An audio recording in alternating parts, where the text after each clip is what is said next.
What's up, heavy metal freaks? I got one question for you. How bloody do you like it? I love barbecue, and I love blood. These things are known about me. Let's take a look at our subject matter. We've got a one muscle warrior wielding a double-handed warhammer. Great game, great weapon. But how? How do I add blood on top of this beautiful forged creation? I'll tell you how. First, it starts with a pair of tweezers, some acrylic rod, and a bit of that flame. Note that these tweezers close themselves. This will be important later. But the first thing that I want you to do, start a fire. Roast that rod.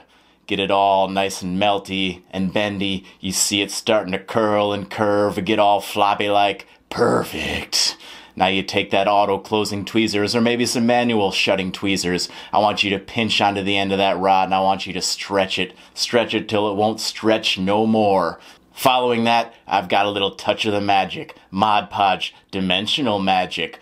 Also, FW ink, sepia, and bloody red. Maybe it's crimson. Either way, combine these in a sample cup. Mix to your heart's delight. You can have a little crusty, dirty blood, or you can make it bright red. Maybe Tommy a clear red is also a good idea, but today we're working with ink, so I don't want to hear it. Add a healthy amount of red. I find the brown kind of dominates the whole situation, but I'm mixing up that bloody soup and I'm using that goop to adhere some of that stretchy acrylic rod. Yeah, baby, you see that transparent length laying down upon that warhammer encased in a gory red sauce? That's the beginning of the flow of more gore. Patience is a virtue, and I'll tell you what, I stay committed. It's going to take a little bit of fiddling to get these drizzles of blood to sit just right. Just make sure that they are hanging at a vertical axis, like a body at the end of a noose. Your dimensional magic, this blood mortar that you have created will act as an adhesive. It's going to take multiple layers, but that first layer, that one's the important one. I want to lay it all across the face of that hammer. I want a sweet mash going, and drizzling from that mash, that's right, many strands of clear acrylic rod. Let that set. Give it 10 minutes or so to get nice and sticky. You don't want to be knocking the blood off as you're trying to apply even more blood. Make sure that your little container of blood meal is capped off. Just lay a piece of garbage over it so the air cannot infiltrate your little container and dry out this formula that you'll need more of later. Having smoked one cigarette and being entirely disgusted by it was enough wait time to come back and lay down another layer of that sticky sweet life force. Notice how these globules start to accumulate. I'm sliding my brush sideways across these strands to cause these drips to gather. This is the part that you may repeat until your heart's delight. The blood pumping in the heart.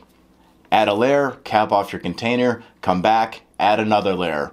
At this point, once these main strands have already secured themselves to my gory hammer, I can lay down a little transitional strand. You know how blood gets all kind of spiderwebby? At least in the movies. In real life too, I've seen it come out of myself. And don't be afraid to be a jazz musician. I want you to add a little freestyle blood to the face of that hammer.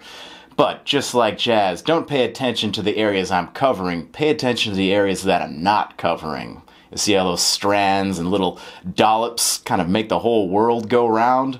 Make the hammer shine? Make it red? Now sure, your hammer is all coated with the wrapping paper of victory, but what about your body? My clean body envies my dirty hammer, so I'm going to take a toothbrush out, dip it into that sweet sticky sauce, gently with my thumb, flick it towards the model, creating micro spray. And there you have it, spraying like a goddamn fire hose into a tornado of chaos. This man is covered in blood. 360!